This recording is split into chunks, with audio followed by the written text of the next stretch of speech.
Welcome to Watches with Dennis, and today we're going to do another price performance video. This time we're going to explore the Rolex Submariner reference 116610LV. This is commonly referred to as the Hulk. In terms of a little bit of background, the Hulk was introduced at Baselworld in 2010, and it ran for approximately a decade. The watch was ultimately discontinued in 2020, and we are now at a state where this watch is no longer available through authorized dealers.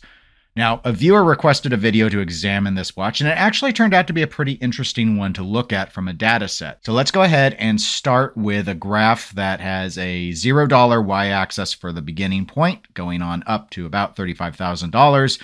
And you can see this watch has had a pretty interesting history. Now, I should note that this data is from Chrono24, so bear in mind that's often a very sort of secondhand dealer-oriented site, not so much in the way of private sales. And all of these snapshots are for an unworn version. So they were all listed as being unworn Hulks.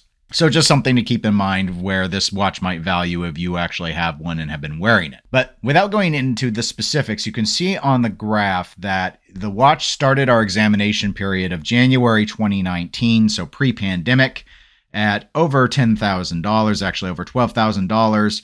And you see the graph was sort of going up over time. Different months varied. There were some ups and downs. Very, very minor, though, as we can see on this graph.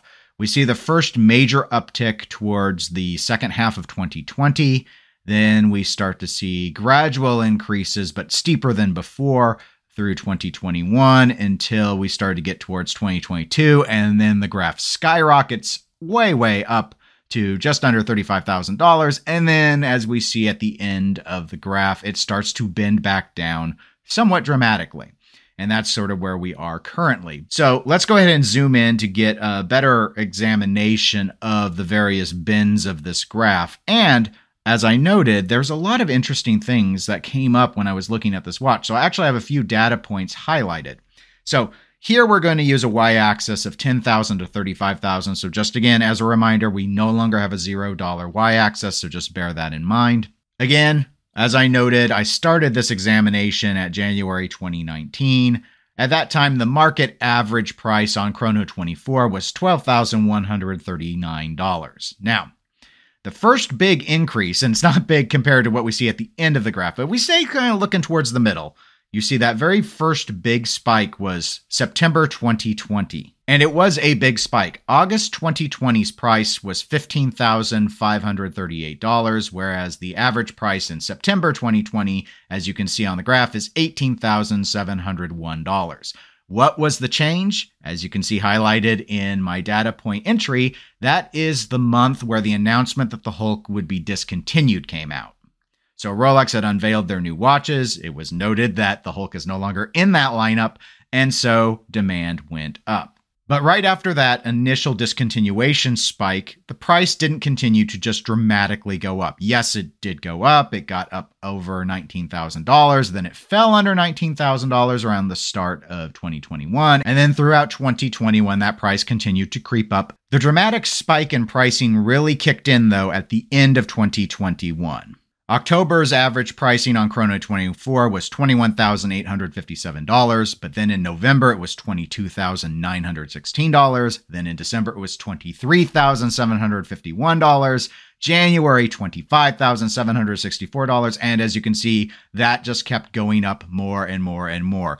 It reached peak pricing on April 2022. That average price on Chrono24 was $33,647, and it has fallen since then. May's average was down almost $1,000 to $32,841, and then where we are here at the end of June, and I pulled this data together on June 22nd, 2022, but the average price so far for June on Chrono24 is $30,559. Now, the last information I could find when this watch was available through authorized dealers was a retail price of $9,050. So, considering all of this information together, the price currently is down from its highest peak price in the examination period by 9.2%. However, if we look back all the way to the start of January 2019, the price remains up over 150%. And the price is currently about 238% above what the watch last retailed at. Now, what do I think moving forward? Much like a lot of the watches we've examined on this channel. I believe the forces of the market are the same pretty much across the board for essentially any watch, especially a watch that did have fairly high numbers produced. And that is, I expect this price to continue to fall. However, I would be very surprised if this watch actually were to fall all the way below the September 2020 value.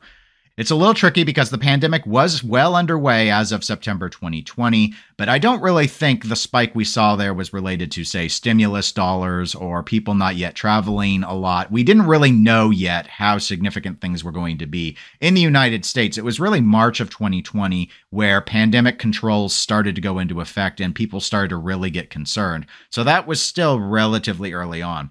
That more getting used to being at home all the time, let's collect a bunch of watches because there's nothing else to do. That's more of a 2021 through mid-2022 set of behavior, in my view.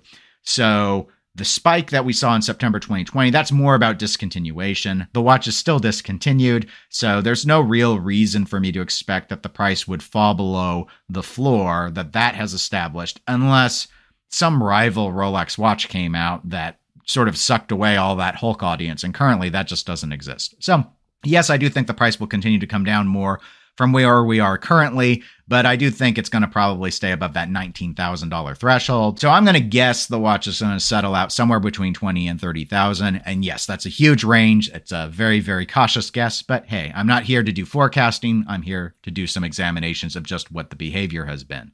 So anyway, that's it for this video. If you found it helpful or useful, please give it a like, as that helps the channel out. And otherwise, I will talk to you all on the next one. Take care, everybody.